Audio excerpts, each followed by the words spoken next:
Boa tarde a todos. A gente vai começar agora um novo módulo, que é o Inteligência Artificial e suas aplicações na saúde. Esse é um assunto que tem sido muito discutido e é um tema que instiga sentimentos bastante diferentes nas pessoas. Tem gente que é mega empolgada com o assunto, de todos os impactos positivos que a inteligência artificial vai trazer, mas tem várias pessoas que têm medo dessas tecnologias e pensam, será que eu vou ser substituído como um profissional de saúde? Particularmente, na minha especialidade, que é a radiologia, previsões foram feitas alguns anos atrás que nós iríamos desaparecer, mas isso definitivamente não aconteceu. Para aprofundar esse tema das aplicações da inteligência artificial na saúde, a gente tem dois convidados incríveis que são líderes na transformação e na aplicação da inteligência artificial no Brasil. O formato desse painel hoje, a gente vai ter 2 aulas desses 2 convidados e depois a gente vai fazer um debate sobre esse tema. O nosso primeiro convidado é o Dr. Felipe Veiga, é um grande amigo, a gente trabalhou por muitos anos no passado no Sírio-Libanês, e o Dr. Felipe, ele é coordenador de TI e de imagens médicas do Hospital Sírio-Libanês. O tema da aula dele é aplicações da inteligência artificial na saúde, na radiologia. Felipe, boa tarde, obrigado por você estar aqui com a gente. Isso, eu que agradeço aqui, poder compartilhar e discutir aqui entre amigos aqui sobre um tema tão interessante aqui, sobre como inteligência artificial. E é sempre um prazer aqui estar no 3º Summit das Américas, né? Eu só compartilhar minha apresentação para a gente poder discutir um pouco sobre esse assunto.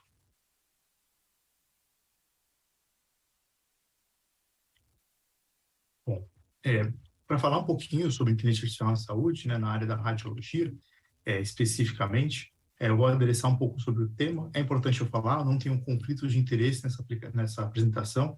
Eu vou falar sobre algumas soluções de AI aqui, né, e todas são opiniões pessoais, tá?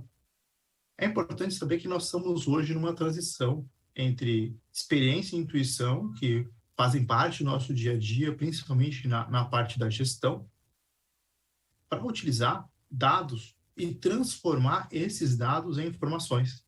E essa transformação de dados em informações é aí que você tem uma beleza da inteligência artificial impactando nossas vidas e gerando os resultados que nós vemos hoje, né? Todos hoje nós somos impactados por essas soluções, do buscador de internet, como o Google, da aperfeiçoamento de nossas videochamadas para que a gente não escute barulho de fundo. A inteligência artificial está ao nosso redor. Então, aqui é a racional de entender como que isso se enquadra dentro da área específica da radiologia. Tá? A Gartner deixou bem famosa essa curva, que é a curva o Hype Cycle, né? A curva de expectativas, em que nós temos no eixo X o tempo e no eixo Y as expectativas. E AI, como toda tecnologia, ele tem um trigger de inovação, ou seja, nossa, surgiu essa nova tecnologia, vamos utilizá-la. E aí entra na subida, no pico de expectativas, nossa, dá para servir para tudo, eu posso impactar tudo. E nesse momento, infelizmente, na nossa área de radiologia, foram feitas várias afirmações por pessoas extremamente importantes, desbravadoras da área, que levaram muito peso e deixou as pessoas extremamente angustiadas e com medo, que é exatamente o que a gente não quer entender de uma grande nova tecnologia como inteligência artificial. Porque na sequência do pico, vem o vale da decepção, que é tentar colocar isso na prática, é ver onde tem falhas, é entender como é que eu utilizo isso no meu dia a dia, para que a gente consiga entrar no nossa subida do saber, ou seja, como que eu uso isso, onde são as partes boas, as partes ruins, para onde serve, tal como a gente já conhece hoje da realização de exames, né? Cada exame tem sua parte boa, parte ruim, e seus caveats positivos e negativos, até o platô de produção. Ou seja, eu estou utilizando isso na minha prática, faz parte do meu dia a dia, faz parte do meu trabalho. As empresas, elas vão crescer na área de dados, vai ser uma grande transformação, mas elas não vão crescer porque elas têm mais ou melhores dados, mas sim, principalmente porque a liderança faz as perguntas certas. Ou seja, tem a estratégia do que é melhor utilizando essas tecnologias. Esse benchmark da jornada de dados mostra um grupo de empresas da área de financeira, bancária e automobilística de 2019 a 2021. E em 2022, esse benchmarking entra em áreas da saúde. Então, o que eu gostaria de chamar a atenção para vocês? Então, de empresas exclusivamente americanas, dentro das top 500 da Fortune, né? Então, a primeira coisa que chama atenção é que o AI não está em uso sobre todas as áreas e todos os aspectos da empresa, que é a primeira linha, né? Quando a gente olha lá, ele está usado em apenas 26%. Muito provavelmente esse número foi subutilizado por causa que entraram áreas da saúde ali nesse caso. Quando a gente olha o segundo gráfico, que é o uso de dados em relação à mensuração do impacto na área da saúde, mensuração do impacto do retorno dessas aplicações, é muito interessante que em 2017, apenas 48% faziam um projeto e media se dava resultado. Em 2022, 92%, ou seja, mostra que nós estamos na subida do saber, nós estamos no platô de conhecimento, estamos aprendendo a usar essas tecnologias. E quando a gente olha os últimos dados, que é a jornada de ser data-driven, que nesse caso, nessa empresa, exclui a área da saúde, porque são dados culturais, chama atenção para a última linha, estabelecer uma cultura de dados. E tem que ver que houve uma redução desse número ao longo do tempo. Isso que nunca, muito provavelmente quer dizer que houve um melhor entendimento do que é uma cultura de dados, né? Quando a gente olha a linha de cima, criar uma organização data-driven, a gente olha que teve um aumento de 31% e foi para 26%. Ou seja, eu entendo que fazer isso é complexo, que isso leva tempo e exige treinamento, né? Então, esse é um esforço que realmente uma jornada, é um caminho a ser percorrido. Na área da radiologia, especificamente, esse paper do ECR 2022 mostra hospitais da Holanda, né? Então, ele vai mostrar de 44 hospitais, ele mostra no primeiro gráfico da esquerda em amarelo, mostra que houve um aumento dos hospitais que estão utilizando ferramentas de inteligência artificial. Em vermelho, o gráfico do meio, ele mostra que houve um aumento não só desses hospitais, mas na quantidade de aplicações. E notem até que algumas aplicações já saíram, né? Então, em 2022, 7 aplicações foram reduzidas do total de uso. E no gráfico em azul claro, o último gráfico da direita, mostra o número de produtos únicos, ou seja, soluções únicas sendo utilizadas nesses hospitais da Holanda. Então, a gente vê que teve um aumento não só do uso, mas da quantidade, mas também em soluções diferentes. Cada uma das soluções adereçando problemas específicos na área da saúde. Então, o mais comum ali foi o uso da raio-x de idade óssea, né, que é uma coisa que leva a um custo, exige um esforço médico de fazer o relatório, né, mas também da comparação de nódulos pulmonares, né, então soluções que aceleram o tempo do médico e detectam melhor os nódulos pulmonares para que o médico tenha menos trabalho em fazê-lo, e também soluções como detecção de sangramento e oclusões, né, que foram as mais comuns nesse trabalho. Mas eu chamo a atenção para que a gente vai ver, em mais ou menor grau, o uso de ferramentas de inteligência artificial em toda a cadeia, da prescrição do exame, a solicitação, né, a pertinência desse exame, a solicitação, ao agendamento, ao protocolo de exames, a realização desse exame, ao pós-processamento dele, armazenamento, o relatório médico, a distribuição do laudo, a comunicação e o controle de qualidade. Ou seja, então, como hoje a gente vê uma cadeia inteira de radiologia de valor na nossa área, a gente pode plugar soluções que são específicas, e a gente já encontra vendors, muitos deles com representação nacional, para que haja e faça impacto em diferentes áreas dessa cadeia de valor. Eu vou mencionar algumas dessas cadeias. Então, a cadeia mais fácil de demonstrar valor na radiologia é a de economia de tempo, né? Estou falando em tempo de máquina, tempo de aparelho, né? Então, o SubThermar é um dos primeiros e mais conhecidos softwares que faz esse processo. Então, ele é aplicado a máquinas de ressonância magnética. Então, a gente faz uma modificação do nosso protocolo de exame, na qual a gente, em vez de adquirir da forma que nós fazemos no passado, a gente adquire com menor resolução, menor tempo de aquisição de máquina, ou seja, o paciente passa menos tempo em sala. E com isso, o software é aplicado posterior à aquisição das imagens e refaz dessas imagens com maior contraste e com uma maior resolução.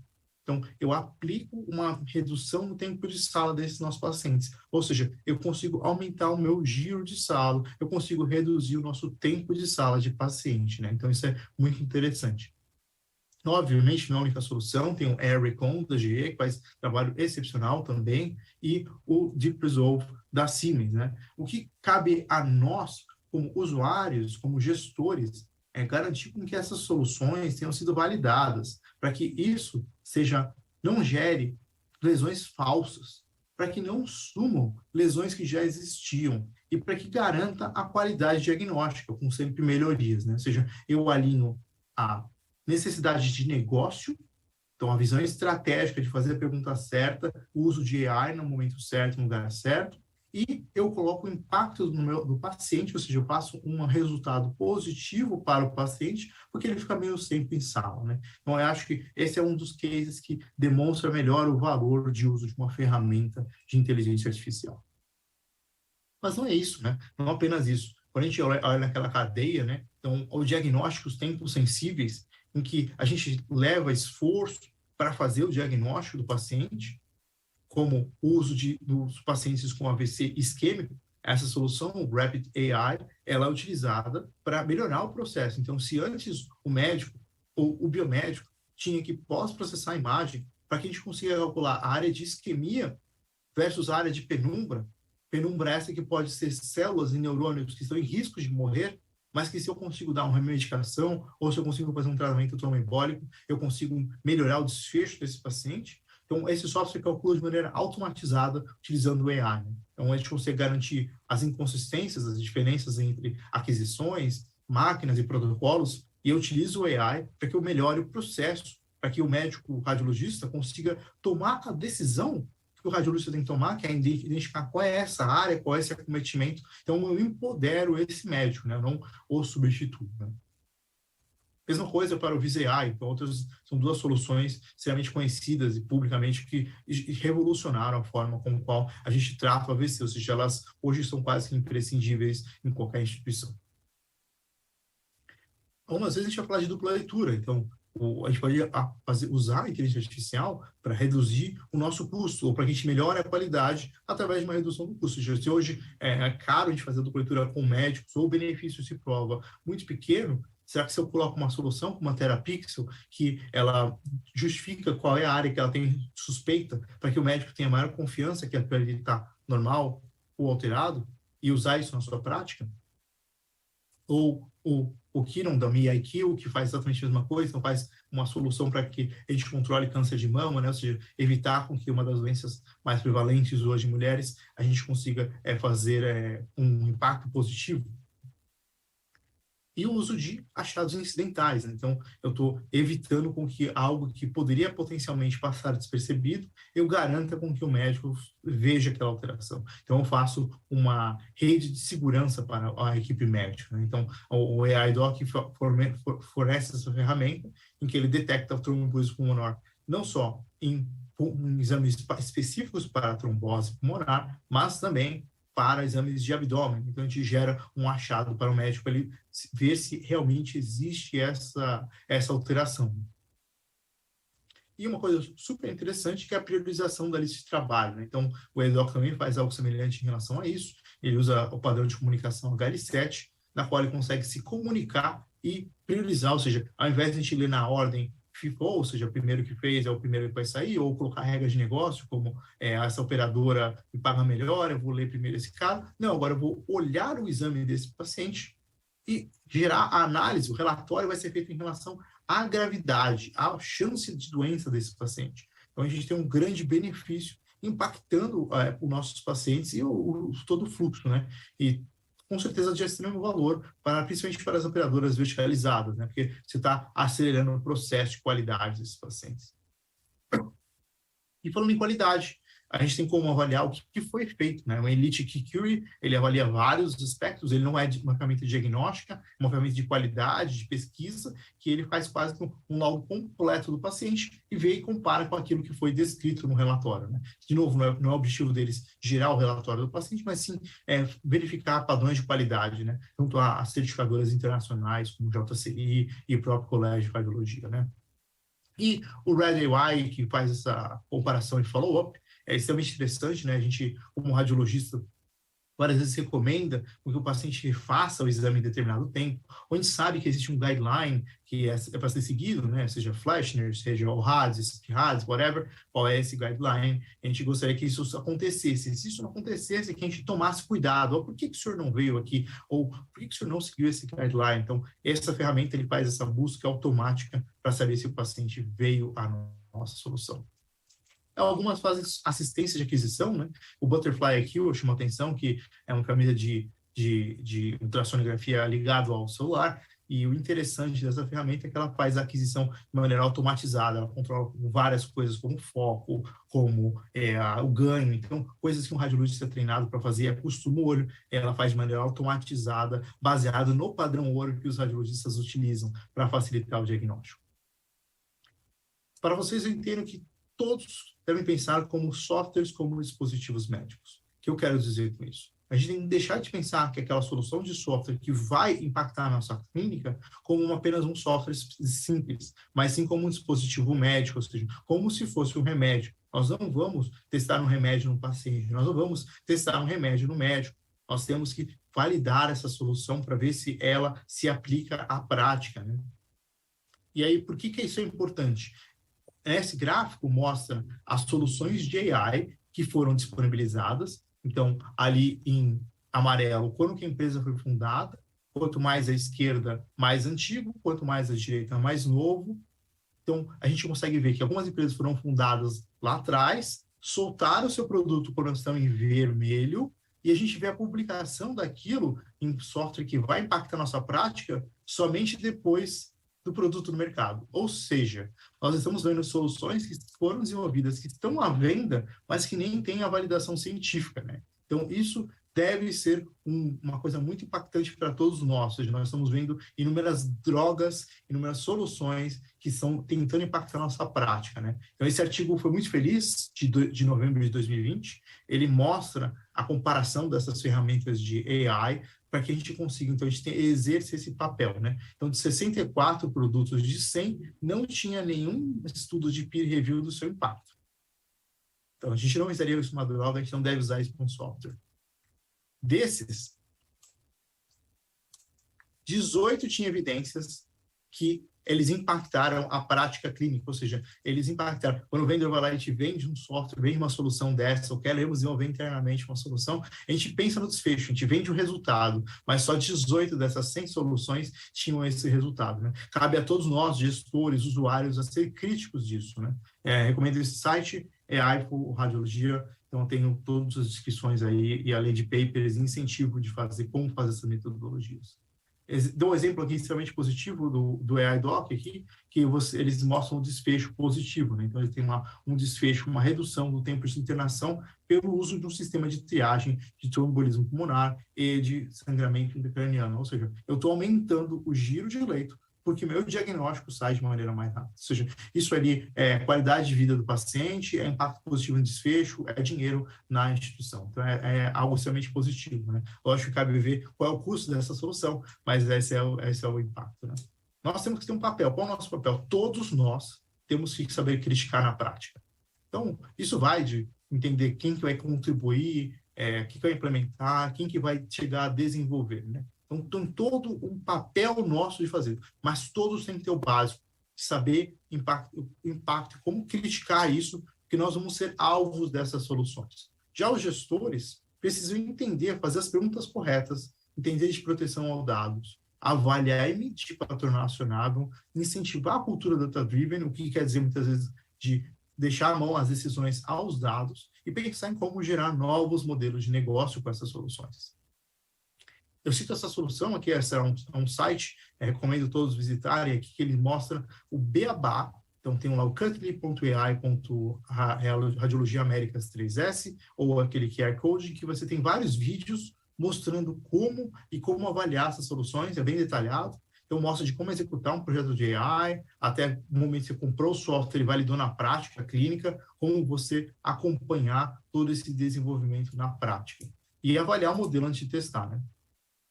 Eu gostaria de agradecer novamente ao contato e aqui a oportunidade de discutir com vocês. Fico aberto aqui para perguntas aqui, tanto aqui no evento, aqui, tanto fora. Muito obrigado. Parabéns, Felipe. Excelente aula, aula de verdade, né? A gente aprende um monte, muito bom, tá? Continuar aí para o debate, e agora eu queria também convidar o nosso próximo palestrante, Dr. Leandro Miranda. Ele é médico intensivista e é head de informática clínica do Grupo DASA, que é um dos grupos que lidera a inovação hoje no país. E o Dr. Leandro vai falar para a gente das aplicações da inteligência artificial em outras áreas da saúde. Dr. Leandro, mais uma vez, obrigado pela sua presença. Bom, boa tarde, gente. Obrigado pelo convite. Eu acho que é uma oportunidade única a gente estar aqui junto, discutindo. Eu vou compartilhar a tela aqui.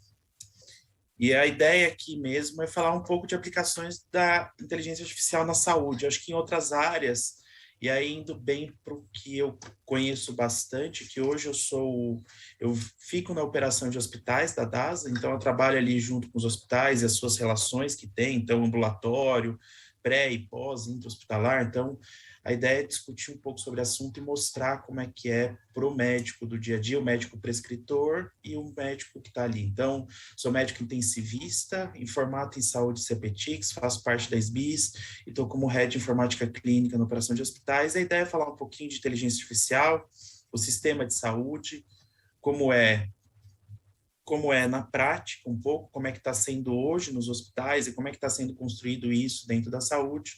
Acho que é importante falar sobre os riscos e a ética dentro da inteligência artificial. A gente ouve muito pouco sobre isso, é bom comentar.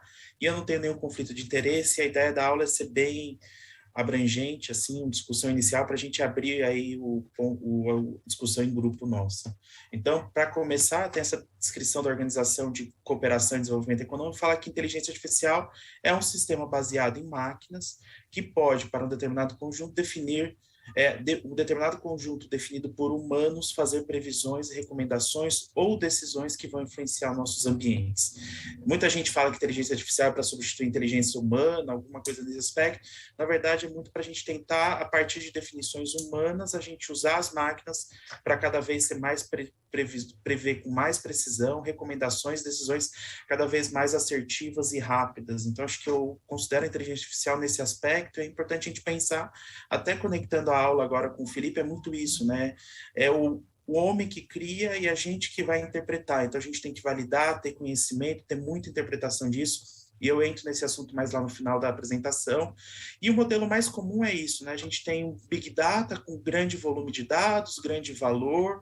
Esses dados estão realmente em grande velocidade, grande variedade. E a gente joga isso dentro de um modelo. Isso aqui é um modelo de rede neural, mas não é só isso que existe outros. A gente joga isso dentro de um modelo e a gente surge predições, recomendações, suporte à decisão. Então, resumindo bastante, inteligência artificial seria esse o caminho que a gente faz. Pega os dados e joga ali um resultado final que vai agilizar o nosso dia a dia, vai facilitar, vai ajudar, vai suportar e fazer qualquer outro ponto de vista que apoia, né? A gente vive isso nosso, acho que, como foi comentado, a redução de ruídos numa conversa, que isso cada vez mais, o fundo que a gente está vendo aqui na imagem nossa, interpretações e vários outros pontos, a gente pegar o nosso celular hoje, ver a imagem e saber quem é dentro de uma foto, o computador reconhecer isso tudo.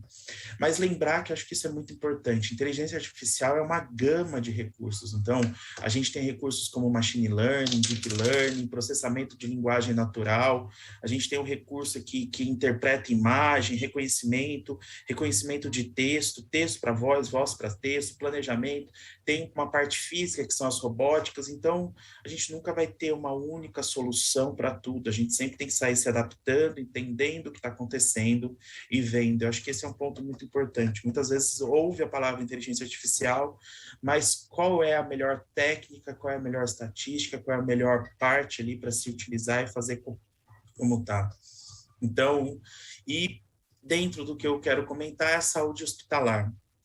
Então, a gente tem inteligência artificial dentro do hospital, e o hospital hoje vem muito aí em lugares, vem desse conceito hub-spoke de gestão, em que o hospital vem no centro ali, o paciente vai passar em algum momento pelo hospital, ou ele vai surgir do hospital, mas você tem que estar conectado para o melhor cuidado, conectado aos serviços secundários, que seja de exame, que seja de laboratório, que seja serviços de suporte à saúde, continuidade do cuidado, e às vezes até internações que são mais a longo prazo, como hospice e outros cuidados. Então, você sempre conecta, o hospital não vive mais sozinho, como a saúde não vive mais desconectada, e vem muito esse conceito hub-spoke, com o hospital no centro, por isso que eu falo da saúde, da inteligência artificial dentro do hospital, porque ela vai se levar para o resto. E lembrar disso, né? O paciente sempre no centro do cuidado, olhando o que é pré-hospitalar, intra-hospitalar, pós-hospitalar. A gente não vê mais o paciente como um contato único, mas como uma jornada e uma continuidade desse cuidado para a gente ter engajamento e trazer valor em saúde. E a inteligência artificial nesse meio se aplica muito e vai ser uma revolução em vários aspectos que eu vou colocar agora na prática. Então, pensando aqui, aí tem esses 2 artigos que discutem muito ideias de como a inteligência artificial pode ajudar nesse ambiente, mas lembrar que dentro do hospital a gente tem serviço de diagnóstico, serviços de conexão, logística, reabilitação, tem a própria comunicação entre profissionais. Esse ano na RIMS teve muita discussão de como a gente faz dashboards inteligentes, que eles mesmos, por inteligência artificial, sabem o que apresentar, o que não apresentar para cuidar melhor do paciente. Então, o próprio cuidado, serviços de tratamento e serviços em gerais, os terceiros, que a gente também tem que olhar muito nos hospitais. A gente pensa em suporte à decisão para o médico, mas se você consegue prever um tempo de limpeza, fazer um giro de leito mais rápido, isso também ajuda e traz valor. Então, se a gente olhar, a gente tem hoje dificuldades para fazer o diagnóstico do paciente, com um ambiente que é cada vez mais complexo, doenças cada vez mais diversificadas, e a gente tem que tentar entender vários dados. Então, se a gente consegue trazer o suporte à decisão com inteligência artificial para cá, aumenta a acurácia e diminui custos, né? Então, um ponto muito importante que tem na prática hoje, os próprios cuidados em si. Então, qual é o melhor tratamento para as doenças crônicas? Como é que eu manejo, eu engajo aquele paciente? E a gente sabe que os pacientes estão ficando cada vez mais idosos, com mais comorbidades, com mais doenças. Então, a inteligência artificial criando modelos de cuidado, criando automações, prognóstico, até, por exemplo, reconhecimento de voz, reconhecimento de queda. Eu vou falar alguns pontos assim, mas em breve também a própria logística, né? Os hospitais não adianta ficar mais em um lugar só. A gente sabe que está se dividindo, está criando essas conexões, aí por isso que eu falo daquele modelo hub-spoke. Não adianta a gente achar que a gente vai ter um hospital no centro de São Paulo que cuida do paciente por lá, não. A gente vê esse movimento acontecendo nas cidades, no país, em que os hospitais começam a criar várias pequenas regiões, vários pequenos serviços à distância para sempre estar cuidando melhor do paciente. Como é que a gente, então, automatiza as informações, transitar entre esses hospitais, transitar a logística de medicamento, de pessoas, de serviços e todo o resto? E as soluções de IA, de inteligência artificial, vão poder ajudar muito aqui. E alguns exemplos de aplicações reais, então, a gente vê muita literatura de visão computacional. Então, você colocar câmeras que conseguem enxergar se você está lavando as mãos. Lembrar da meta, né, das metas internacionais de segurança da OMS, a 5ª.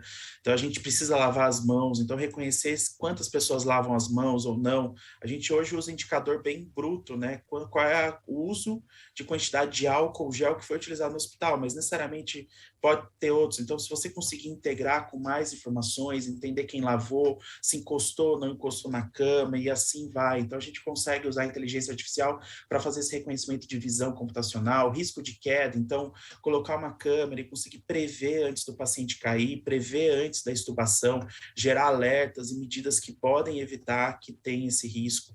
Até mesmo nas cirurgias, contagem de compressa. Então, a gente tem câmeras que às vezes você coloca junto com o cirurgião, ele conta quantas compressas foram colocadas, quantas saíram, vê até ali pela quantidade de olhar a câmera, olhar a compressa que sai, até conseguir prever qual foi a perda volêmica, né? A gente sabe, quem está no hospital, sabe que isso hoje tem um circulante que fica contando quantas entregou, quantas trouxe.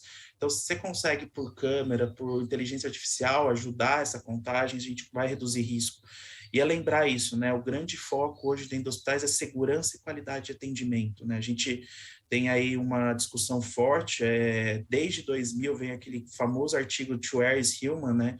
Que a gente já olhava que uma das principais causas de morte no serviço de saúde era eventos adversos, e a gente vê um discurso agora da OMS do ano passado de planejamento que fala que ainda continua a ser uma das principais causas de morte, gastando até $1 trilhão previstos no ano. Então, se a gente usar a inteligência artificial para diminuir esse risco, é essencial.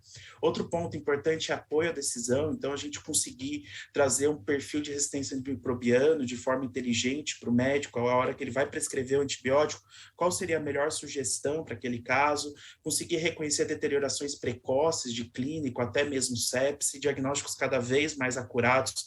Tem vários trabalhos de inteligência artificial olhando e vendo esse impacto. Também tem a questão de personalização da saúde. Então, se a gente conseguir entender como é o paciente, olhar pelo celular, saber qual é o perfil daquele paciente, como é que ele se engaja na saúde dele, e a gente trazer inteligência para poder sugerir melhores cuidados é essencial. E também tem o Process Mining, que é uma discussão muito forte. Então, pensando em logística, em questão de back-office, como é que a gente pode otimizar o trabalho dos profissionais e reduzir retrabalho, automatizar alguns processos que são totalmente repetitivos. A inteligência artificial pode ajudar, e até mesmo em telesaúde, com chatbots que podem ajudar o paciente. Então, você quer tirar alguma dúvida? Tira um celular, começa a usar chatbot, vai tirando dúvida, e em um certo momento o profissional de saúde entra para ajudar. Então, a gente tem hoje nos hospitais diversas aplicações, diversos desafios, e cada vez mais frequente essa discussão. E olhar um pouco sobre suporte à decisão clínica, acho que um ponto importantíssimo para o médico que a gente está no dia a dia, prescreve, a gente ter uma recomendação. Uma recomendação para quê? Para reduzir variabilidade, melhorar a eficiência clínica, otimizar os recursos com redução de custo, reduzir retrabalho para melhor satisfação do profissional de saúde. E a gente vê esse figurinho, eu achei muito representativa quando eu estava estudando, que é bem clássico, né? Hoje em dia, normalmente, quando a gente olhava aí 10, 20 anos atrás, você tinha um médico que olhava o paciente, fazia o seu julgamento e decidia e tomava a conduta para aquele médico.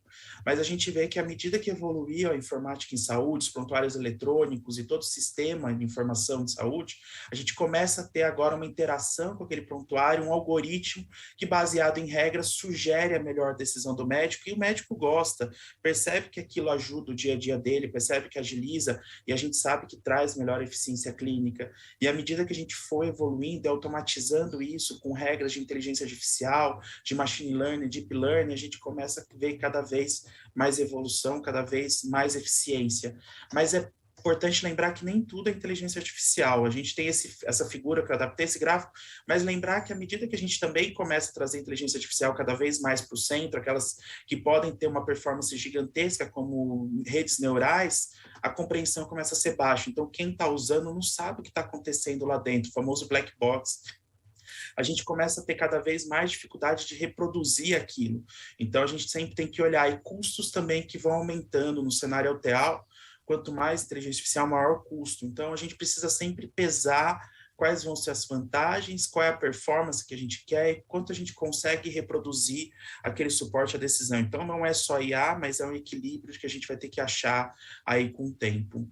E aí, por que também é importante a gente pensar nesse equilíbrio? Porque a gente tem riscos e tem questões éticas. Eu acho que o Felipe falou muito sobre como implantar, e foi importantíssimo, mas a gente tem que lembrar que inteligência artificial, como eu escrevi lá no começo, é uma máquina que foi criada por humanos. Então, a gente vai criar viés, a gente vai ter que ter responsabilidade, a gente vai ter que entender muito e validar bastante isso. Então, só alguns exemplos de algumas inteligências artificiais.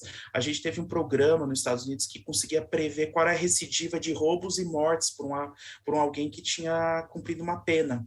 E quando eles foram olhar, eles começaram a ver que tinha uma propensão racial para essa máquina artificial. Então, quem era negro ou latino, em Orlando, a máquina foi construída na Flórida, quem era negro ou latino tinha mais chance de falar que ele ia recidivar, independente do roubo dele ou de que fosse. Então, a gente tem um viés pelo que a gente acontece no dia a dia. Também tem aqui máquina que fazia reconhecimento de câncer de pele, que foi testada na Europa, Austrália e Estados Unidos, e normalmente com pessoas brancas ou levemente bronzeadas, que eles falavam, e não tinha eficácia, ela não conseguia reconhecer nenhuma quando ia para uma população diferente dessa treinada.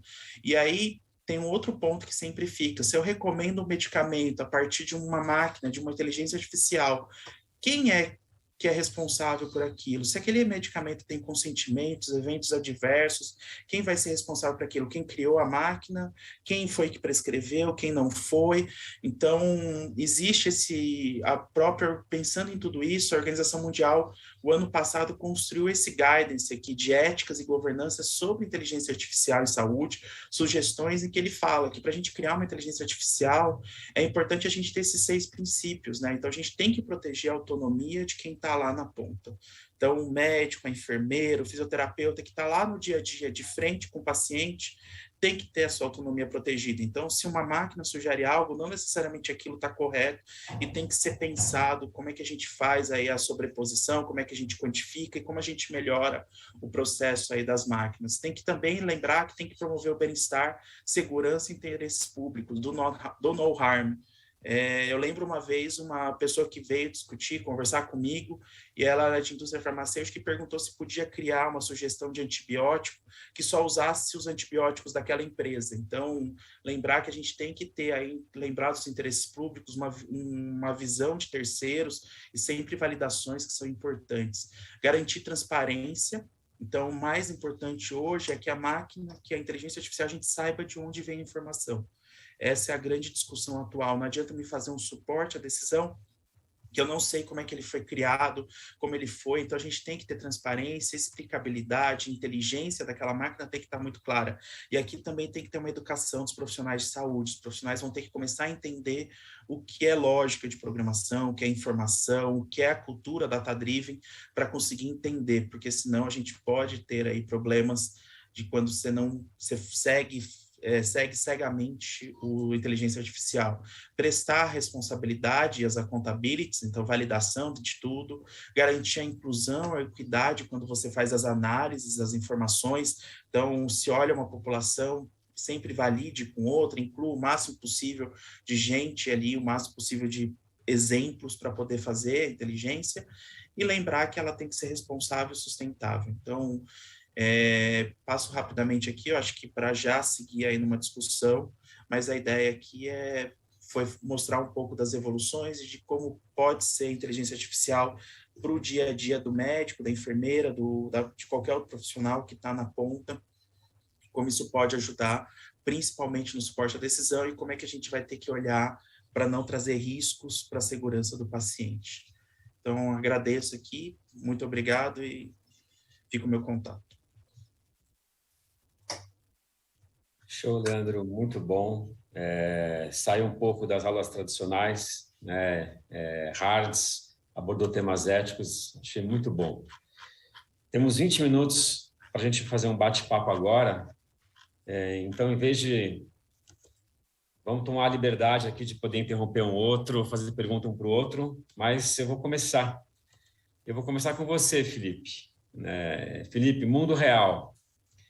Inteligência artificial não é barato plugar ela como uma solução na prática.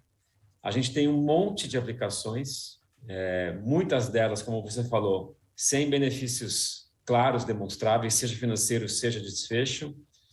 E eu queria saber a sua opinião, mas também a do Leandro, como que você acha que vai ser a democratização dessas tecnologias? Quem vai liderar esse processo? Você acha que as empresas de PACS vão ser líderes nisso, como marketplaces? Como é que você enxerga essa evolução e aplicação no futuro?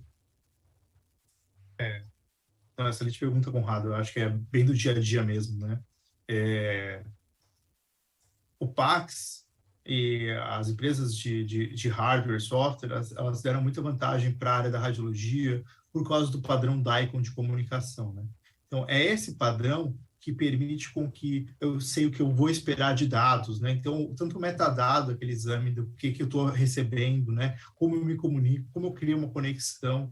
Então, isso já é meio caminho andado. Essa padronização vai ocorrer para a área de hospitais, que eu vi o Leandro falando sobre o padrão FHIR, né? De protocolos. É um dos padrões conhecidos. É lógico, tem o HL7, tem outros padrões, mas a forma que a gente se comunica é importante. Então, as empresas de AI, elas vão precisar, e aí não é só as empresas de AI, mas todos os vendors, todo o ecossistema de saúde precisa definir um padrão de comunicação. Sem dúvida, quem criar essa comodidade como um marketplace vai trazer talvez um benefício para as empresas, mas se isso não for uma coisa aberta, sustentável, e que outras pessoas possam opinar, aí não vejo como isso se sustentaria no futuro. O Daikon só deu certo porque foi uma conjunção entre vendors, desenvolvedores de softwares, então todos esses são grandes envolvidos nesse processo. Mas, ao mesmo tempo em que nós temos grandes empresas desenvolvedoras de software, como Philips, criando soluções para a área ali, a gente vê que, quando a gente vê um problema específico de nicho, a gente tem muito beleza em ver as startups, não tenho dúvida, a gente vai ver no módulo a sequência, startups que vão desenvolver um problema específico. Então, tirando o atrito de como o dado chega, como eu manipulo o dado, esses são problemas a serem resolvidos no futuro. Não sei qual é o melhor caminho a ser resolvido, eu só sei que as empresas vão ter que resolver isso, porque essas soluções, elas geram um grande impacto. E completando aqui o que o Felipe disse, eu acho que do ponto de vista de hospitais e de saúde, sistema de saúde, eu acho que não tem um padrão tão definido como o Daikon, pelo menos no Brasil, tá? Eu acho que fora tem muitos padrões, você tem SNOMED CT, OpenAir, FHIR e diversos outros aí, que na saúde aqui no Brasil a gente não tem. Isso se torna um custo alto, porque é isso, a gente começa a ter poucas empresas que conseguem realmente ter os dados de prontuário, ter os dados do cuidado do dia a dia do paciente, que podem consequentemente trazer ali a integração, jogar naquele modelo, e por isso que eu coloco lá Big Data, modelo e resposta, né, que a gente conseguir fazer essa transição, e esse é um desafio grande que tem, e eu acho que isso tem aumentado muito o custo de inteligência artificial, e até mesmo deixado ali a capacidade de startups interagirem cada vez menos, porque muitas vezes, quantas vezes já não morreu na praia uma startup que chega lá no hospital, quer fazer uma integração, a gente começa a fazer um POC, e aí a POC não integra com o prontuário, não integra com o dia a dia do profissional, e eu não consigo trazer essa inteligência artificial para a ponta. Então, acho que a interoperabilidade é super importante, vai ser essencial, e com certeza ela é um dos pontos que traz muito alto custo, porque centraliza em poucas empresas, e aí a gente não tem a briga de mercado, não tem a concorrência, que é normal, a concorrência reduzir o custo, fazer experiência e trazer. Então, acho que o primeiro passo é esse, o custo é alto hoje, o primeiro passo seria realmente começar a discutir cada vez mais interoperabilidade do ponto de vista nacional, para a gente trazer esses softwares na ponta de todo mundo. Você falou uma dor nossa, né? Quantas empresas já, como a gente tem uma base de dados enorme na UHG, né, no Américas, já nos procuraram com soluções gratuitas para validação, e a gente não consegue plugar devido aos custos de integração que são todos internos, né? Então essa dificuldade é real na prática. Muito bom. Vou fazer mais uma pergunta agora, acho que, Leandro, primeiro para você, mas depois para o Felipe. Eu não vou nem falar do radiologista, que acho que ele não vai desaparecer, já está superado. Mas vou perguntar, quais especialidades médicas e multiprofissionais na saúde, tá? Podemos ir além aqui, vocês acham que estão mais ameaçadas pela inteligência artificial e pelo Dr. Google? Eu acho que eu vou ser bem provocativo aqui, ser bem arriscar na fala, mas eu acho que todas estariam ameaçadas de uma certa maneira. Por quê? Porque eu acho que a gente precisa, eu não vejo nenhuma especialidade que possa morrer, mas a gente precisa mudar a nossa cultura. Eu acho que cada vez mais essa provocação de uma cultura data-driven precisa existir. Eu vejo hoje muito médico, eu vejo muito colega, eu vejo residentes surgindo e vindo ali que ainda se baseiam muito em formação, querem ter o guideline de cabeça, querem ter aquele trabalho de core, sabe, o ano do trabalho, mas não tem o discernimento ou uma questão de saber quando é que aquele paciente não se encaixa. Então, a gente criar algoritmos é muito comum. Eu vejo muita gente, às vezes, se baseando nisso. Quantas pessoas não pedem, eu quero um algoritmo que me diagnostique dor abdominal fácil no pronto-socorro. Você até cria, mas o importante vai saber quando é que eu não posso seguir aquele algoritmo. E esse conhecimento a gente não está ensinando, as pessoas não aprendem, isso é a cultura data-driven.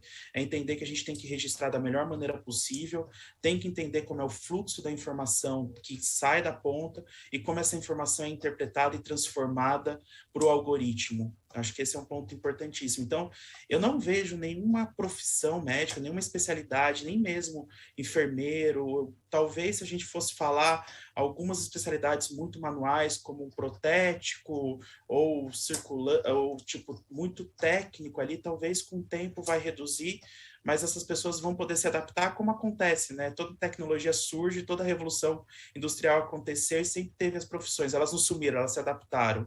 A gente vai poder se adaptar, mas desde que a gente consiga entender que essa cultura data-driven é necessário, que a gente tem que entender quando não seguir o protocolo e quando segui-lo, quando o algoritmo está certo, a transparência desse algoritmo nesse aspecto. Então, como você falou, sempre achou que o radiologista poderia sair, não saiu, se adaptou, está conhecendo modelos diferentes, conhecendo maneiras diferentes de trabalhar. Todos os médicos vão ter que ser assim também. A gente vai ter que se aprender a trabalhar diferente e a trabalhar com o computador, aumentando a gente, melhorando nossa performance, né?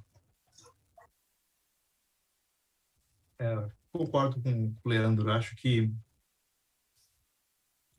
uma coisa que está clara é que o profissional que não usa AI, ele vai ser substituído pelo profissional que usa AI.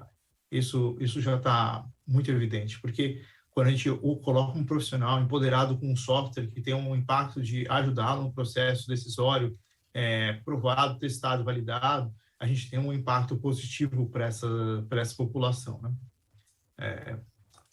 Eu acho que, então tá claro, acho que a radiologista não vai substituir, a gente vai se modificar ao longo do tempo. Acho que a radiologia, eu tenho o prazer de ser radiologista e de ver a especialidade mudar ao longo dos anos. Então é muito ímpar isso, o fato de que foi absorvendo métodos como ultrassom, tomografia, ressonância magnética, aí começa a intervenção, aí pega métodos avançados. Então, eu acho que o radiologista em si, ou seja, a pessoa que gera valor para o diagnóstico e tratamento do paciente, eu acho que com certeza não vai ser substituído, né? Mas existem sim vantagens competitivas no uso dessas soluções e na criação desses modelos.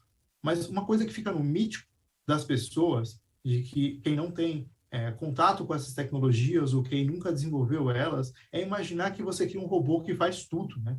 Todos esses robôs, até o presente momento, eles são específicos. Ou seja, eu crio um modelo para ver se tem gás fora do abdômen, eu crio um modelo para ver se tem alças inflamadas, então, para cada coisinha que você fala, que você quer prever, que você quer predizer ou discriminar, você precisa de um modelo de inteligência artificial. Modelo esse que tem um custo de manutenção, de controle. Então, todo esse aspecto para quem fala, parece que o robô faz tudo, né? E nós funcionamos assim.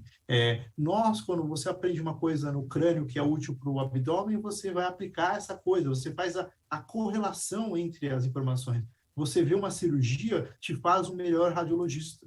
Então, são as coisas que para o robô não é assim. Você precisa treinar ele de maneira muito específica. Então, eu não vejo risco das profissões serem modificadas no curto prazo ou médio prazo, né? Mas, sim, todos nós vamos ser modificados, igual o Leandro falou, todos vamos ser impactados. E esperamos que sejam impactados, porque se alguém for fazer diagnóstico melhor do que eu vou ter a humildade de falar que faça diagnóstico melhor que eu, porque um dia vai ser minha mãe, um dia vai ser meu pai, então eu gostaria que fosse o melhor possível. No momento somos nós e espero ser nós por bastante tempo, mas que seja o melhor ferramenta possível, né? Muito bom. E eu vou continuar nessa linha, né? Vocês falaram que o profissional que não usa vai ser substituído pelo que usa, né? Então, usar é uma adaptação, né? E se adaptar é uma vantagem competitiva. Nesse mundo de inteligência artificial, de tecnologia, quais características vocês acham que os profissionais de saúde têm que ter para manter ou ganhar vantagens competitivas e se sobressair no mercado? E dentro dessas qualidades, eu queria que vocês abordassem não só a parte de adoção tecnológica, adaptação, mas também um pouquinho das soft skills. Aberta. Acho que... Tá, então, acho que, como você falou, tem que saber adoção tecnológica. Acho que a gente tem que começar a entender mais o que é, por exemplo, uma lógica de programação. Isso não é mais só de um técnico de informática. Isso não é mais só, acho que lógicas e outras coisas são...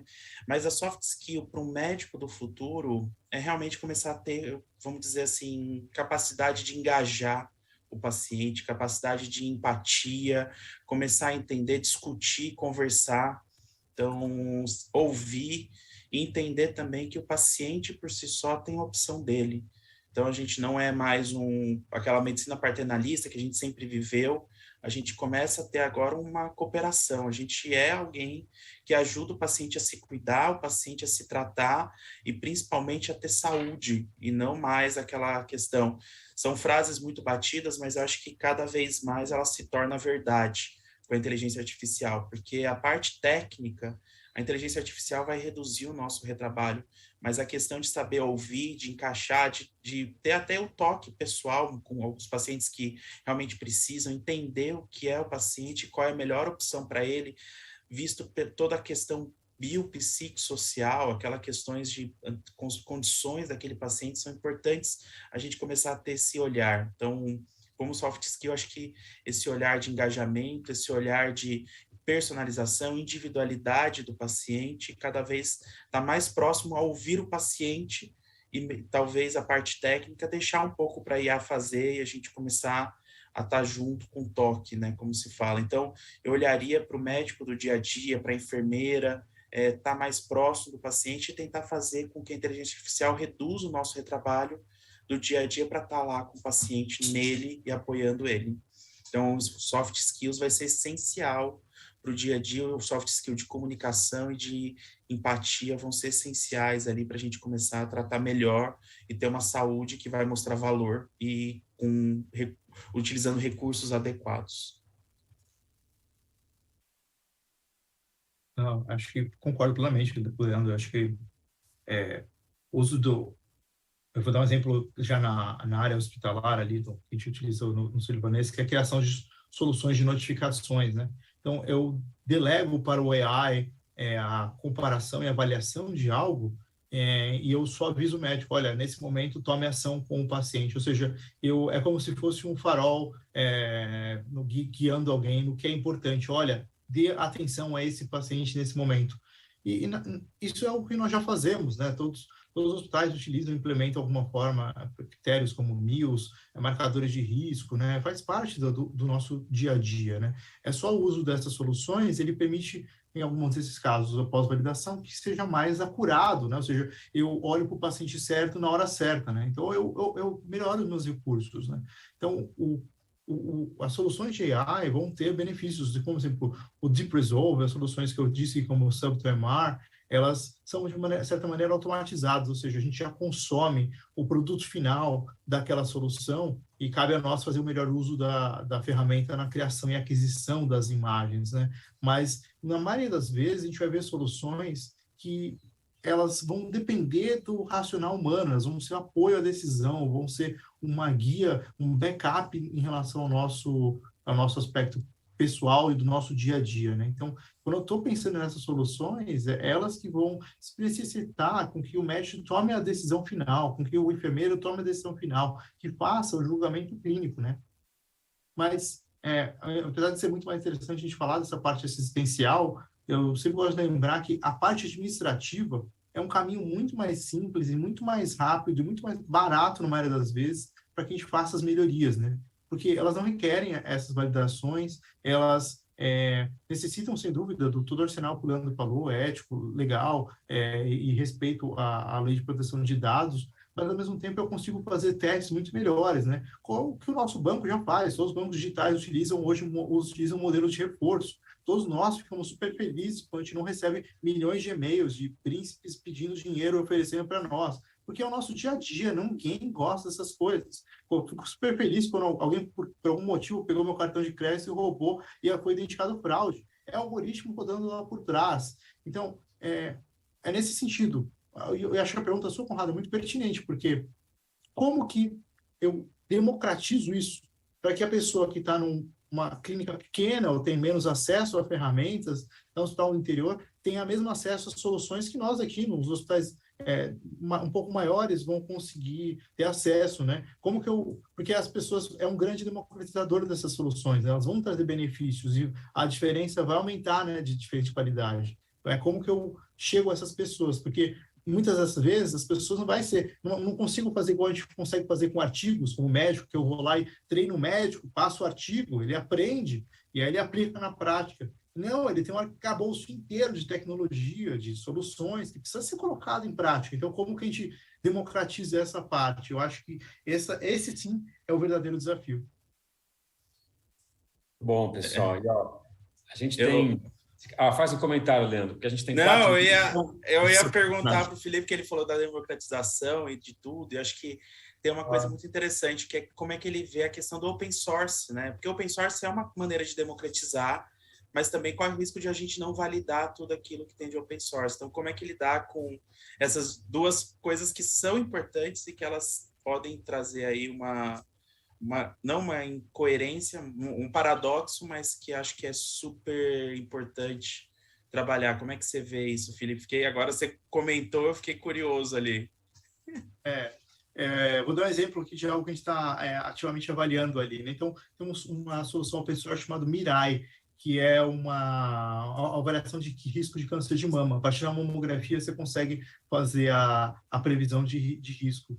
E essas soluções de AI, se você olhar todas os grandes, né, as empresas, o Facebook com o PyTorch, o Google com o TensorFlow, todas essas soluções open source. Então, você treina a pessoa tem o software aberto para fazer os seus treinamentos e criar os próprios modelos. Qual é a sacanagem? Qual é o asterisco grande ali? O dado não está aberto, o dado não é reprodutível, né? Então, não é só ser open source, precisa ser open source com dados clinicamente disponíveis, abertos. Então, eu acho que com esse asterisco é bem importante. Vou dar um exemplo de um artigo feito pelo nosso colega radiologista chamado Felipe Kitamura, trabalha no DAS com vocês. É um artigo brilhante, mostra que existe uma dificuldade de reprodutibilidade. Nós precisamos ser capazes de reproduzir. Até mesmo artigos nossos médicos, né? Não tem a planilha do que foi feita, né? E aí acontecem erros como que foi visto da proteína tal, né? Então, você tem uma dificuldade de você validar aquilo que existiu por anos e anos e anos e agora a necessidade de retratação. A AI tem que, pelo menos, superar isso. Compartilha o código, compartilha seus dados de maneira anonimizada, com ética, mas compartilha, porque aí sim a gente consegue falar. Mas acho que o básico de infraestrutura, que é o que o Conrado falou, chega uma startup que fala assim, faço tudo de graça, mas você precisa botar um monte de coisa dentro do seu hospital, cara, o custo é todo seu, a dificuldade é toda sua, todo o barramento é seu, aí a startup desiste, porque demora, né? Ou entra na prioridade, é complexo. Perfeito. Pessoal, a gente tem 1 ou 2 minutos, considerações finais de vocês e, antes disso, agradecer vocês. Aulas sensacionais, debate muito bom, aprendi um monte, me diverti aqui, passo a bola para vocês. Mais uma vez, obrigado, Felipe e Leandro.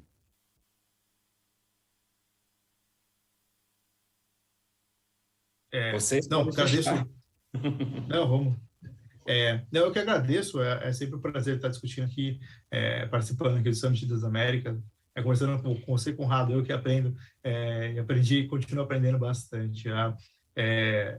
Acho que, da parte de AI, acho que as pessoas têm que perder o medo, têm que se envolver, serem protagonistas nesse aspecto. Não precisa ser desenvolvedora, só acho super legal programar, mas eu acho que não precisa ser crítico, precisa ser um bom pesquisador em relação a saber a metodologia, de saber o que está utilizando na prática e conhecer isso como ferramenta. Então, são ferramentas que você já usa no seu dia a dia, talvez nem perceba, e que vai utilizar isso na sua prática assistencial ou gerencial, né? Saber que essas soluções ajudam, desde o que o Leandro mencionou, de todos os modelos de reconhecimento de texto, previsão, forecast, são ferramentas estatísticas que você, com multidisciplinaridade, faz conseguir gerar resultados muito melhores e vai sentir mais satisfação do que você faz, no que você gera de impacto. Então, acho que é só o começo. Acho que nós estamos numa onda muito no começo.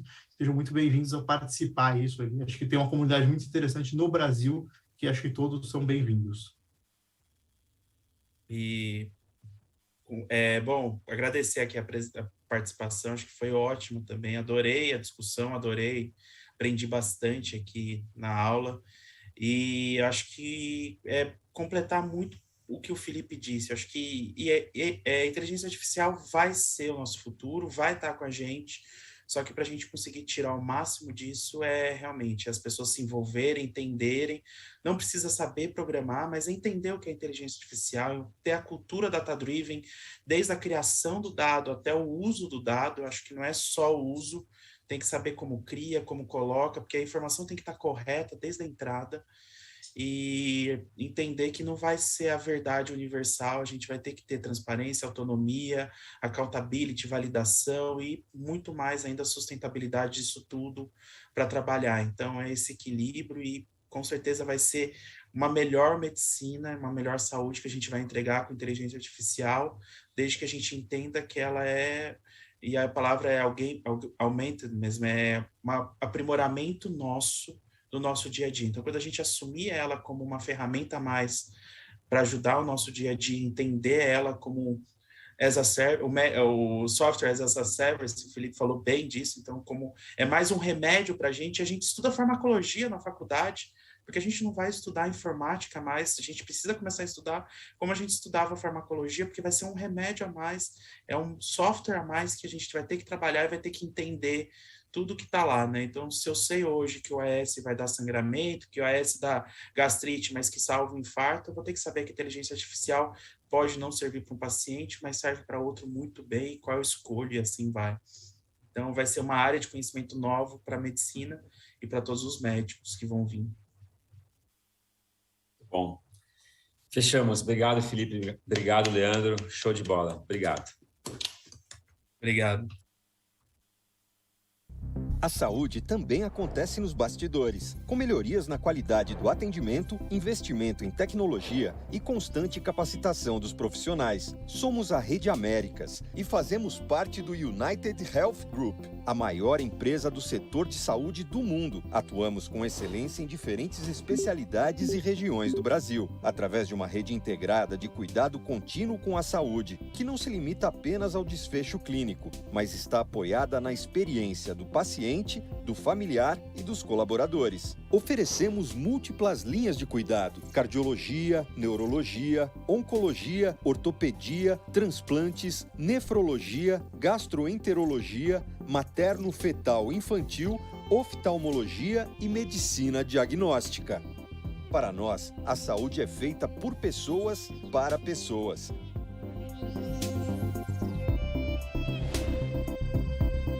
Onde tem Américas, tem excelência em cuidado.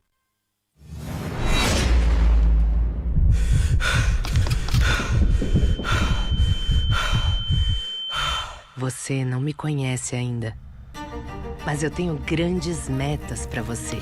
Eu entendo de esporte, eu respiro, discuto, pesquiso, eu vivo disso. Sou especialista e sou completa. Só que não estou sozinha. Sou muito mais que um. Sou um time vencedor, a melhor equipe, um grande grupo, capaz de levar seu corpo a um novo patamar, conectá-lo com seu verdadeiro potencial e fazer de você um atleta cada vez melhor. Medicina Esportiva Samaritano. Seu esporte no mais alto nível. At Bristol Myers Squibb, we believe that a single touch has the power to transform, to help make every day better, happier, healthier, starting with a single life, yours.